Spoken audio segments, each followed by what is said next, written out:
Hai Sobat Freaks, balik lagi ke channel Berkebun bersama Eros. Nah, kali ini kita membahas strawberry lagi nih teman-teman.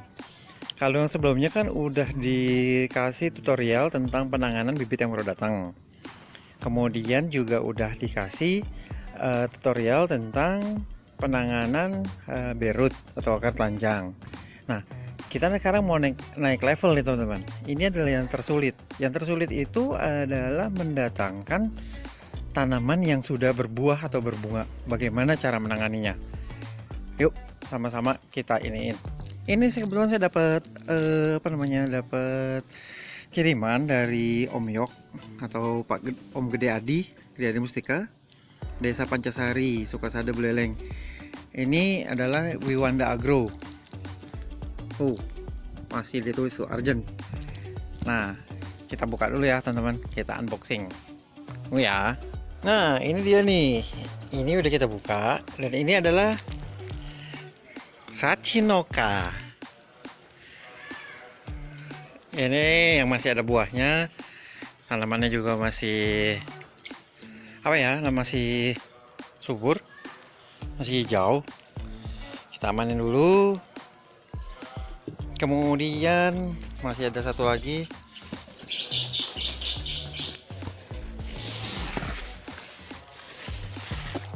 Tara.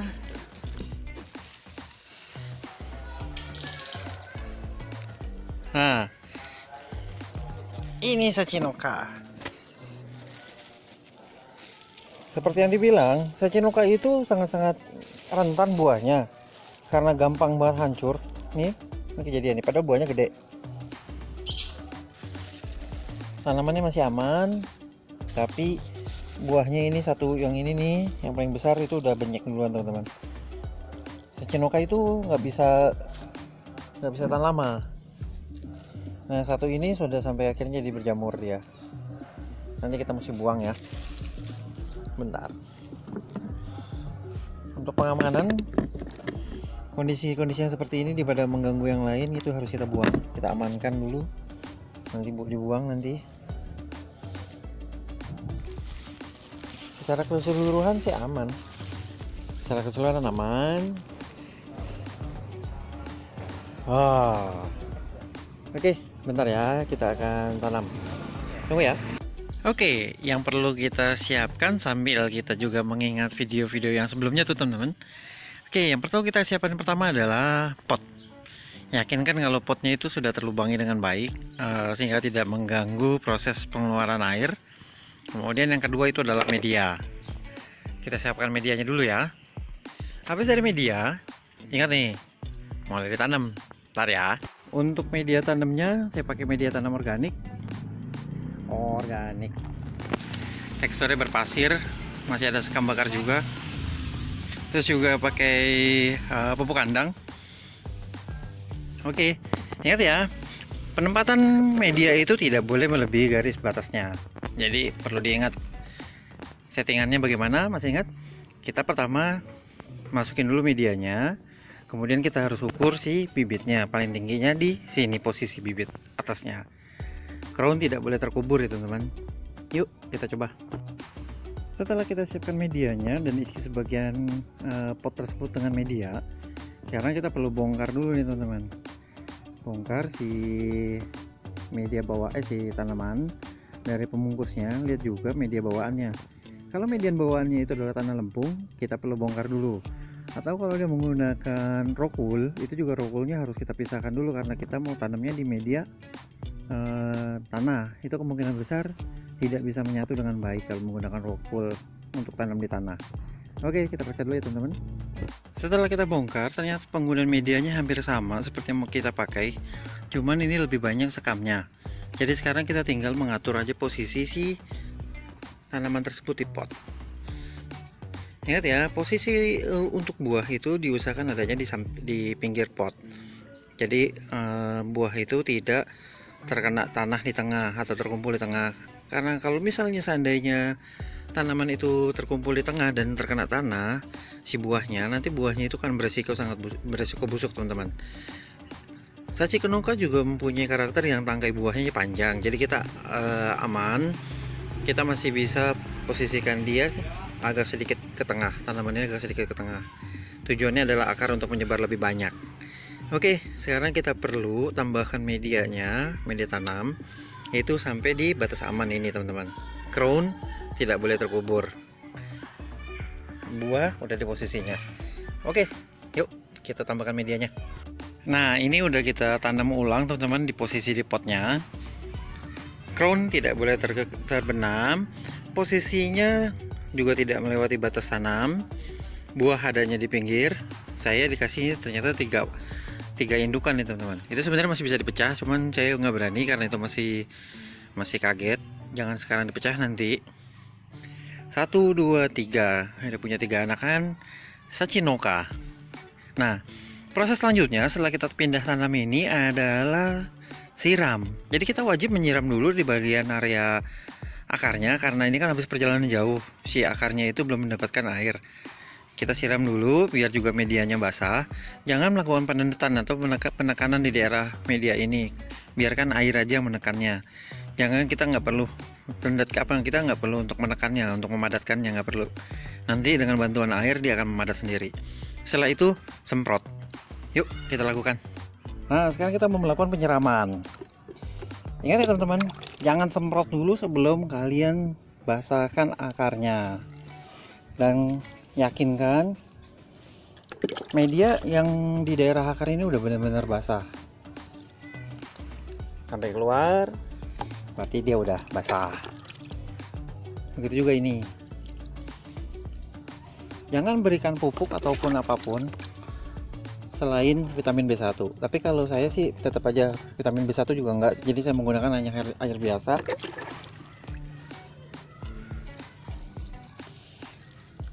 Karena ditakutkan tanaman bereaksi berlebihan juga. Jadi mending kita kasih air biasa aja. Nah, media lihat sendiri, media itu dengan sendirinya memadat. Ini kemudian juga ini cairannya keluar. Oke, udah cukup basah. Kemudian kita lakukan penyiraman teman-teman.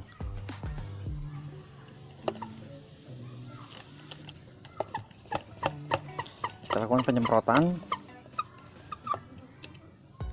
dengan tujuan adalah memancing si daun melakukan penguapan lagi. Jadi pergerakan air yang ada di tanaman sudah berjalan normal lagi setelah ini. Itulah fungsinya penyemprotan. Jadi ketika kita penyemprotan kabut, tanaman itu akan terpancing untuk melakukan penguapan dan melakukan fotosintesa. Nah, proses fotosintesa itu menghasilkan energi dan juga ada pergerakan air pada tanaman. Jadi tanaman itu akan mulai bereaksi. Oke, kita tunggu nanti beberapa saat lagi, lihat ini apakah ini bisa berhasil atau enggak.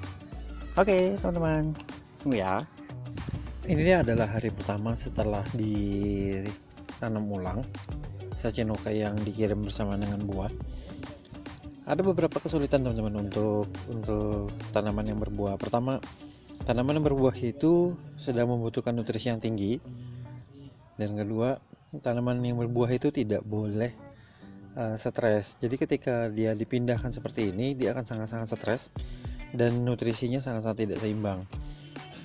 Selain itu juga pemberian nutrisi yang berbeda juga akan menyebabkan gangguan pada tanaman. Untuk yang ini sebelumnya dia sedang di dalam tahap yang nutrisi sedang bagus. Nah, ketika di dalam perjalanan terjadi stres dan kemudian ketika dipindah tanamkan ada perubahan nutrisi yang sangat jauh di medianya. Seperti ini. Itulah kenapa saya bilang tingkat keberhasilan untuk menanam tanaman yang sedang berbunga atau berbuah itu jauh-jauh lebih sulit dibandingkan pemindahan bibit yang masih kecil. Oke, kita pantau terus perkembangannya untuk di besok. Ini adalah hari kelima sejak kita tanam Sachinoka yang baru datang. Nah, ini kita bisa lihat kan teman-teman kondisinya. Yang ini ada yang parah 2. Kemudian juga ini sengaja buahnya ini tidak saya utak-atik agar kita teman-teman bisa lihat bahwa ini masih pohon yang sama, tanaman yang sama yang datang dari Om Yok. Jadi memang untuk apa namanya, tanaman yang sedang berbuah itu sangat sulit untuk di apa namanya, dipindahkan. Itu resikonya jauh-jauh lebih besar dibandingkan bibit. Karena apa? Karena tanaman ketika sedang berbuah itu membutuhkan nutrisi yang seimbang dan stabil. Jika di tempat aslinya diberikan kadar tertentu, maka di tempat yang barunya, di tempat yang kita ini juga harus ngikutin kadar yang sama.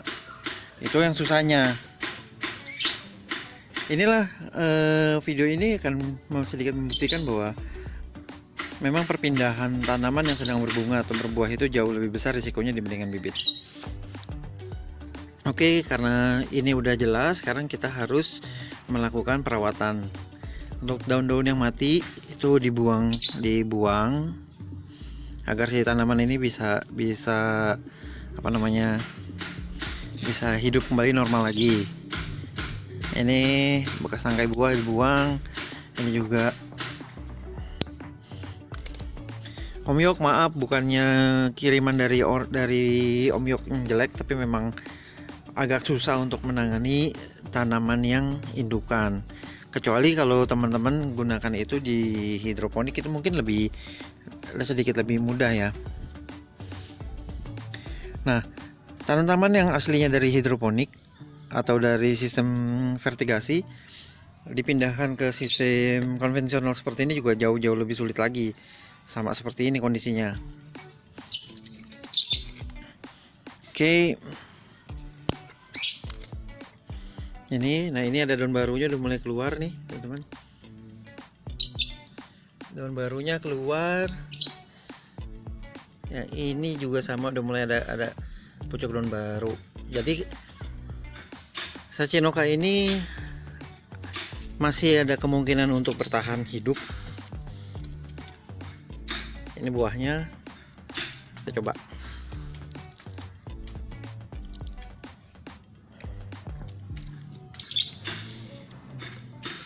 Karena kondisinya nggak stabil, jadi buahnya masih ada asamnya. Tapi di tempatnya Om Yok itu memang beneran manis, jadi apa namanya, tanaman ini patutlah untuk teman-teman koleksi dan milikin. Tapi ya baiknya hanya untuk orang-orang yang sudah berpengalaman aja yang menangani tanaman indukan yang sedang berbunga untuk datang.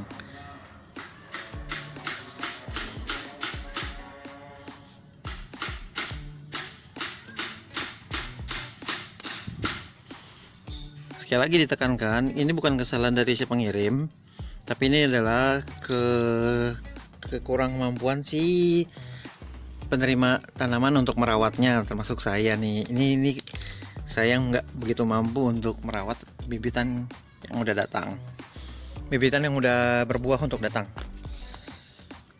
Nah, sedikit gambaran, ini adalah Sachinoka yang kemarin saya saya gendong dari Bali.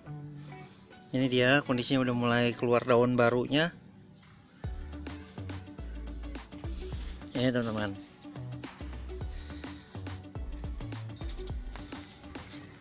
Oke.